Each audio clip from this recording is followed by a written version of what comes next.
기도하겠습니다. 이 시간 진리의 성령께서 찾아오시어 우리의 심령을 지혜롭게 하여 주옵소서. 말하는 자의 입술을 지혜롭게 하시고 듣는 자의 귀 또한 지혜롭게 하여 주옵소서.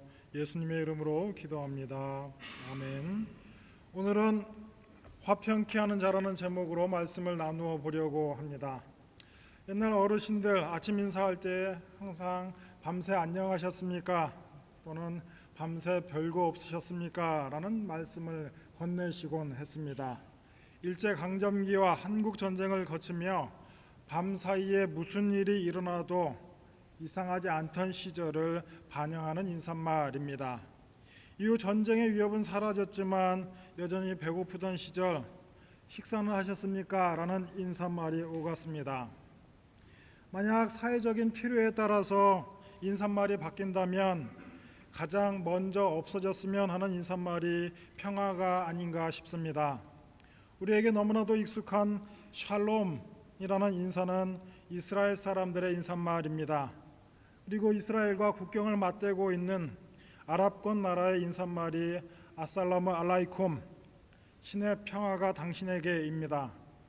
도무지 분쟁 해결의 실마리가 보이지 않는 이스라엘과 중동 여러 나라의 인사말이 아이러니하게도 평화입니다. 그리고 지금도 러시아 우크라이나 전쟁이 진행 중이지요. 지난날 이란 이라크 전쟁처럼 길어지며 익숙한 뉴스가 되지 않을까 싶어 걱정입니다. 우리가 살고 있는 이 땅에 말 그대로 평화가 가능하겠습니까? 평화를 이루는 것이 너무나 어려운 일임에도 불구하고 우리가 포기할 수 없는 이유는 이 평화를 위한 노력이 바로 주님을 닮아가는 길이기 때문입니다. 예수님은 우리 인류 역사 가운데에서 제일 먼저 평화를 이루신 분입니다. 예수님께서 순종하심으로써 하나님과 인류 사이에 깨어진 관계를 다시 화평케 만드셨습니다. 그러니 우리도 각자의 자리에서 평화의 일꾼으로 사는 것이 다름 아닌 예수님을 닮아가는 신자의 마땅한 도리라고 하겠습니다. 예수님께서는 산에 오르시어 복된 사람의 모습을 8가지로 나누어 설명하셨지만 실상은 하나님을 아는 사람이라면 그 안에서 응당 드러나야 할 복합적인 모습입니다. 일테면 나는 심령은 가난한데 도무지 슬프거나 애통하는 마음이 없어, 이런 말은 성립하지 않는다는 이야기입니다. 마음의 가난으로 시작하여 애통과 온유, 의에 줄이고 목마름, 긍휼 등은 함께 우러나야 한다라는 말입니다. 우리 주님께서 말씀하신 이 팔복은 개념적으로는 구분이 되고 따로 설명될 수 있지만 한 인격 안에서는 나누일 수 없는 신자된 증상 내지는 성품이기 때문입니다. 그럼에도 불구하고 팔복 가운데에서 가장 실천하기 가장 어려운 것 하나를 꼽으라면 오늘 본문 화평케 하는 자가 되는 일입니다. 화평하려는 이 노력은 이미 깨어진 어떤 관계를 전제합니다. 이 관계라고 하는 것은 항상 상대방이 존재하는 까닭에 한쪽 편에서 마음의 변화와 결단만으로 해결되지 않기 때문에 가장 실천하기 힘들다고 말씀드리는 겁니다. 사소한 의견 대립을 비롯한 크고 작은 분란 가운데 사는 우리에게 화평을 이루는 일은 너무 크고 힘든 과제가 분명합니다. 그리고 우리가 보통 생각하는 평화, 어떻게 만들어집니까? 나도 조금 양보할 테니 너도 조금 뒤로 물러서라. 적절한 타협점을 찾아 말썽이 일어나지 않게 하는 것을 우리는 평화를 이루는 것이라고 생각합니다. 그러나 성경이 말하는, 우리 주님께서 말씀하시는 이 화평, 이 샬롬은 이러한 소극적인 내용이 아닙니다. 이 마태복음은 1차적으로 당시 유대 사람들이 가지고 있던 왜곡된 신앙을 지적하고 있습니다. 하나님의 자녀된 증상과 실천이 무엇이냐를 이야기하고 있습니다. 구원받고 하나님의 백성된 자라면 화평하게 하려는 노력이 신자된 성품 가운데에 당연하게 드러나야 한다. 그래서 이때 말하는 화평은 말씀드린 대로 적당한 타협, 중재한 정도를 뜻하지 않습니다. 싸움이 일어나는 근본적인 원인으로부터 자유로운 사람이 되어야 한다 말하는 겁니다. 달리 말하자면 하나님의 자녀가 아니라면 우리 인간은 싸울 수밖에 없는 존재다. 하나님을 알지 못하는 인간은 힘만 있으면 전쟁을 일으키길 주저하지 않는 존재라는 말입니다. 어떤 이유에서 크고 작은 분쟁이 일어납니까? 복음서의 국한에서 살펴보면 우월감에서 나온다는 것을 알 수 있습니다. 복음서가 공통적으로 지적하는 유대인들의 잘못된 모습, 누가복음 18장 9절에서 12절 말씀입니다.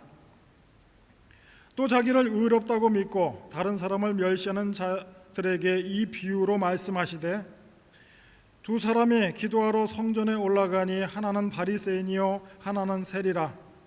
바리새인은 서서 따로 기도하여 이르되 하나님이여 나는 다른 사람들 곧 토색, 불의, 간음을 하는 자들과 같지 아니하고 이 세리와도 같지 아니함을 감사나이다. 나는 일에 2번씩 금식하고 또 소득의 11조를 드리나이다. 여기 나오는 바리새인은 자기를 과시하고 남을 무시합니다. 이렇게 남과 자기를 비교하여 우월감에 빠지는 사람의 잘못이 무엇이냐? 자기의 결정은 무조건 의롭고 선하다는 착각을 합니다. 열등한 사람을 공격하고 멸시하는 일에 아무런 문제의식도 불편함도 느끼지 못한다는 데 있습니다. 제가 학생이던 시절 같은 수업을 들으며 알게 된 유대인 친구가 한 사람 있습니다. 아무래도 제게는 유대인이라는 인상은 성경을 통해서 접했던 까닭에 관심이 갔습니다. 유대인이라고 하니 관심이 가기는 했지만 그냥 보기에 평범한 학생이었습니다. 모든 판단과 선택에 있어 특별한 점을 찾을 수 없는 그냥 한 사람이었습니다. 이 친구와 왕래하다가 시간이 조금 지나고 우리가 요즘 젊은 사람들은 잘 사용하지 않는데 페이스북 친구가 되어 그 친구가 포스팅하는 소식을 종종 듣게 되었습니다. 그래도 유럽 땅에 살면 정보를 취득하는 경로가 여러 가지 있는데 어떻게 저런 가짜 뉴스를 올릴 수 있을까? 종종 가자지구에 행해지는 이 폭격에 대해서 이스라엘 사람이 공격한 것이 아니라 가자지구에서 폭탄이 날아왔다, 이런 뉴스를 전하는 것을 보았습니다. 물론 이 특정 민족, 특정 개인을 비난하고 싶은 마음은 없습니다. 다만 이방인들을 대하는 유대인들의 모습을 거기서 보았기 때문에 말씀드립니다. 인류 역사를 보십시오. 그리고 우리가 듣는 전쟁의 이유에 귀 기울여 보십시오. 그럴듯한 명분, 평화를 이해한다, 악한 사람을 제거한다 라는 명분으로 포장되어 있지만 한결같이 힘에 대한 우월감, 나는 옳다, 내가 싸우면 이길 수 있다라는 그 자만감의 표출에 지나지 않습니다. 구약 성경은 우월감에 도취되어 죄를 지었던 한 사람을 고발합니다. 그는 다름 아닌 이스라엘 역사에서 가장 위대한 왕 다윗입니다. 이 다윗은 아브라함, 모세와 더불어 구약을 대표하는 세 사람이라고 해도 과언이 아닐 것입니다. 신약 첫머리 마태복음도 아브라함과 다윗을 소개하는 것으로 시작합니다. 다윗의 이 생애를 들여다볼 때에 하나님의 마음에 합했던 사람이 분명합니다. 어려서부터 하나님의 이름이 모욕당하는 것을 참지 못하여 분연히 일어나 골리앗과 대적했던 사람이 다윗입니다. 그리고 초대왕 사울에게 오해를 받아 도망을 다니고 블레셋에 망명하여 고초를 당하는 가운데에서도 단 한 번도 하나님을 원망하지 않았고 결국 왕이 된 인물입니다. 다윗이 왕에 오르고 주변국을 정리하고 그의 왕권이 반석 위에 서서 흔들림 없다 할 그때에 밧세바 사건을 일으킵니다. 그가 어려울 때 죄를 범한 것이 아니라 성공한 후에 죄를 범하게 됩니다. 그때 나단 선지자가 찾아와 한 가지의 민원을 제기합니다. 어느 동네에 많은 가축을 키우는 큰 부자가 살았는데 귀한 손님이 찾아오자 그 이웃에서 가난한 자가 자기 자식처럼 키우던 양 한 마리를 빼앗아 손님을 대접했다. 이 소식을 듣고 다윗이 크게 노합니다. 나의 나라에 그런 악당이 있단 말인가? 왜 있는 자가 없는 자의 재물을 빼앗는가? 아주 분노합니다. 다윗이 죄를 지을 때에 그의 판단 능력이 흐려져서 그런 것이 아닙니다. 여전히 훌륭한 왕으로 정의감이 충만한 사람이었습니다. 그리고 다윗에게는 흔들리지 않는 믿음이 있었습니다. 내가 누리고 있는 모든 복의 근원은 하나님이시다. 여호와 하나님이 나에게 복을 주셨다. 그 하나님께서 나를 택하여 왕을 삼으셨다. 그러니 나는 예의일 수 있다. 나는 남의 것을 빼앗아도 되는 사람이다. 나는 보통 사람과 다르다. 내 뜻이 하나님의 뜻이다 라는 식으로 행동을 했던 것입니다. 다윗의 실수의 본질은 이런 것입니다. 과거 다윗의 겸손, 충성, 열심이 얼마 지나지 않아 나는 내 마음대로 해도 되는 사람이야로 변질되었던 것입니다. 나중에 그의 아들 솔로몬이 지혜서인 전도서를 쓰지요. 다윗 왕에게 도대체 무슨 일이 일어났던 건가? 그 중요한 이야기를 오늘 전교인 수련회에서 여러분이 듣게 될 것입니다.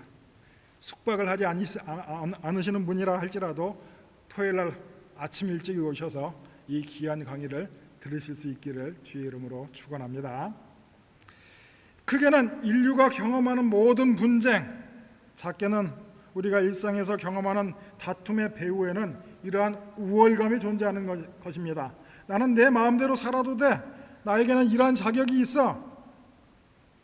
우리가 중고등학교 시절 세계사 시간에 배웠던 이야기, 그 내용을 한번 떠올려 봅니다.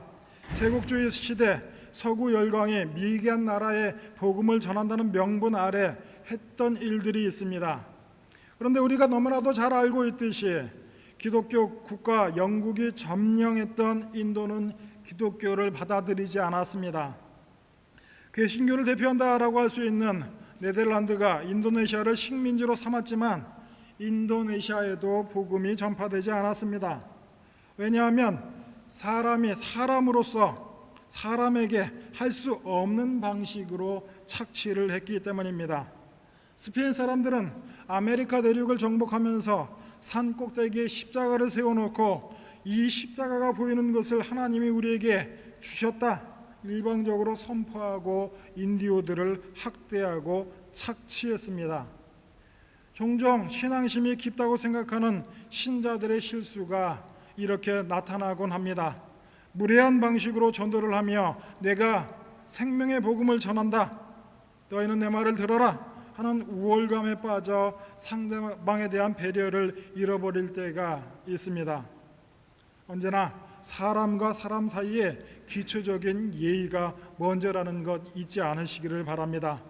그러면 우리는 어떻게 해야 예의를 갖추며 평화를 일구어낼 수 있느냐라는 질문이 남습니다. 이 모든 일의 출발점은 우리 모두가 죄 아래에 있는 죄인이라는 사실을 아는 것이 먼저이고 그 다음에 상대방을 대할 때에 비로소 평화가 찾아오고 싸움이 멈춰질 것입니다. 마태복음 18장 1절에서 4절 말씀입니다. 그때의 제자들이 예수께 나와 이르되 천국에서는 누가 크니이까? 제자들은 예수님께서 계획하시는 그 나라에 대한 오해를 했던 까닭에 누가 그 나라에서 높은 사람이 될 것인가 싸우기를 시작했습니다. 누가 대장이냐를 놓고 평화가 깨졌습니다. 그래서 예수께서 한 어린아이를 불러 그들 가운데에 세우시고 이르시되 진실로 너희에게 이르노니 너희가 돌이켜 어린아이들과 같이 되지 아니하면 결단코 천국에 들어가지 못하리라. 그러므로 누구든지 이 어린 아이와 같이 자기를 낮추는 사람이 천국에서 큰 자니라. 어린 아이와 같이 되어야 한다는 것은 자기를 낮추는 사람으로 우월감을 가진 자가 아니라는 뜻의 말씀입니다. 이 말씀은 아이들이 순진하니 아이들의 순진함을 본받아야 한다라는 뜻이 결코 아닙니다. 아이들이 순진하고 착하다라고 하는 것은 어른들의 오해, 부모의 오해일 경우가 많이 있습니다. 아이도 역시 어른들과 똑같이 악하고 교활할 때가 있습니다. 죄성은 어른들과 다를 바가 없으나 죄를 짓는 능력이 아직 미약하여 그저 죄 짓는 크기가 작음으로 어른들이 그냥 참고 넘어가 주는 것입니다. 거짓말을 하는데 뻔한 거짓말을 하고 그 끼치는 손해가 미미하니 어른들이 대수롭지 않게 여기고 참아주는 것뿐입니다. 아이들끼리 다툼이 있을 때 힘이 약하고 몸이 유연하니 큰 사고가 나지 않으니 그냥 훈계하고 넘어가는 것입니다. 아이들 역시 거짓됨과 악함, 그 폭력성을 품고 있다는 것을 우리가 부인할 수 없습니다. 사람이 죄인이라는 말은 어린아이도 죄인이라는 말입니다. 처음부터 죄인으로 태어난 것입니다. 그래서 천국에서 큰 자가 된다라는 뜻으로 말하는 어린아이와 같이 되라는 말은 어린아이처럼 가지지 못한 자가 되라는 말입니다. 자기 필요를 자기의 능력으로 채울 수 없는 자, 남의 보호 아래 있는 자, 하나님께서 거저 베푸시는 은혜가 아니면 살아갈 수 없는 자됨을 고백하라는 말입니다. 어린아이는 우월감에 젖어 있지 않는 존재라는 뜻입니다. 그래서 천국 백성의 표도 이런 어리고 작은 자 하나를 업신여기지 않은 것입니다. 능력이 없고 가지지 못한 사람을 업신여기지 않고 판단하지 않는 사람이 바로 천국 백성, 하나님의 백성다움이라는 말입니다. 지극히 작은 자, 내게 줄 것이 없고 갚을 능력이 없는 사람에게 베풀고 마음을 연다는 것이 무엇을 의미합니까? 궁핍한 처지에 있는 사람이나 내 처지가 다르지 않다는 것을 아는 것입니다. 무엇을 기준해서 그렇습니까? 죄를 기준으로 해서 같은 처지라는 것을 안다는 말입니다. 부족해 보이는 너나 아주 잘난 나나 하나님의 은혜가 필요한 존재에 지나지 않는다. 하나님이 거저 베푸시는 은혜가 없이 살 수 없다라는 차원에서 모든 사람이 같고 평등하다는 말입니다. 오직 하나님의 은혜로 사는 우리는 남과 나를 비교할 수 없다는 것을 잘 압니다. 바로 하나님의 은혜를 고백하는 그 자리에서 평화가 시작되는 줄로 믿습니다. 예수님께서 인간이 되시어 이루신 것이 무엇이냐? 사도 바울은 예수님께서 화평을 이루시고 한몸 교회를 우리 가운데 세우셨다를 이야기하기 위해 에베소서 2장에서 이렇게 이야기합니다. 2장 11절에서 16절 말씀입니다.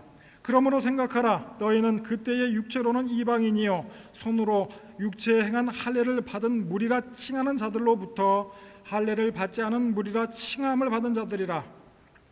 그때 너희는 그리스도 밖에 있었고 이스라엘 나라 밖의 사람이라. 언약의 약속들에 대하여 외인이요 세상에서 소망이 없고 하나님도 없는 자이더니 이제는 전에 멀리 있던 너희가 그리스도 예수 안에서 그리스도의 피로 가까워졌느니라. 그는 우리의 화평이신지라. 둘로 하나를 만드사 원수된 것 곧 중간에 막힌 담을 자기 육체로 허시고 법조문으로 된 계명의 율법을 폐하셨으니 이는 이 둘로 자기 안에서 한 세 사람을 지어 화평하게 하시고. 예수 그리스도께서 선민이라는 우월감에 빠져있는 유대인들과 이방인들을 어떻게 화목하게 만드셨다고 합니까? 바로 당신의 몸을 제물 삼아 십자가 위에서 먼저는 유대인과 이방인 그 둘을 하나로 묶으셨다. 그리고 이어지는 16절 말씀, 또 십자가로 이 둘을 한 몸으로 하나님과 화목하게 하려 하심이라. 원수된 것을 십자가로 소멸하셨답니다. 먼저는 유대인과 이방인의 차이를 허물어 화평케 하시고 또 하나님과 원수된 인간 사이를 십자가로 화목해 하셨습니다. 예수님께서 우월한 입장에서 우리를 교훈하시고 가르치시고 명령하시고 이렇게 평화를 만드시는 것이 아니라 스스로 한 알에 썩는 밀알이 되고 스스로 십자가를 지시어 또 우리의 죄를 감당하는 어린 양이 되시어 제물 되심으로 이 문제를 해결하셨습니다. 성자 하나님이신 예수님과 죄인된 우리를 결코 비교할 수 없습니다. 주님께서 당신의 권위와 위엄과 권세로 우리를 탓하셔도 우리는 할 말이 없습니다. 그러나 이 십자가에서 하나님과 우리를 바로 우리 주님께서 화목해 만드셨습니다. 이 평화가 어떻게 나왔습니까? 하나님께서 예수님의 십자가를 통해 우리를 동등하게 자녀요 백성으로 대우하신 것입니다. 화평케 하는 자가 복이 있다는 말은 다른 뜻이 아니라 우리가 주님의 명령을 따라 아무든지 나를 따라오려거든 자기를 부인하고 자기의 십자가를 지고 쫓으라 하신 것과 같이 사람과 사람 사이에 필요한 것이 무엇이냐? 라고 할 때 하나님의 은혜를 입는 것이다. 우리가 서로를 비교하고 구분지으려 하지만 우리 인간들 사이에는 아무런 차이를 찾아볼 수 없다. 모두가 죄 아래 있고 불쌍한 존재라는 것을 인식하여 다른 사람 위에 앉아 군림하려 하지 말고 상대방의 처지를 안타깝게 생각하여라. 바로 이것이 화평케 하는 자의 모습입니다. 호의를 베풀면 당연한 권리로 여기는 세상 가운데에서 우리가 평화의 일꾼으로 살아가는 것 결코 쉬운 일이 아니라는 것을 너무나 잘 압니다. 그러나 세상 사람들, 예수님을 알지 못하는 사람, 세상 밖에 있는 사람들에게는 화평을 이룰 능력이 없고 예수를 아는 우리들만이 화평을 이룰 수 있는 능력이 있는 줄로 압니다. 예수께서 화평하게 하는 자는 복이 있나니 그들이 하나님의 아들이라는 영광스러운 약속을 우리에게 주셨습니다.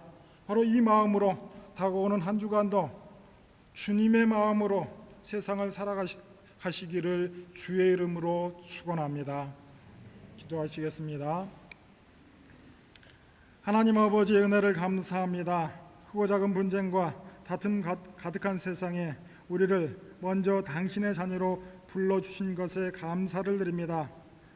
주님께서 우리 모두에게 허락하신 삶의 현장에서 남을 높이고 겸손한 마음과 신자다운 언행 심사를 통하여 평화의 일꾼으로 살아가게 하여 주옵소서.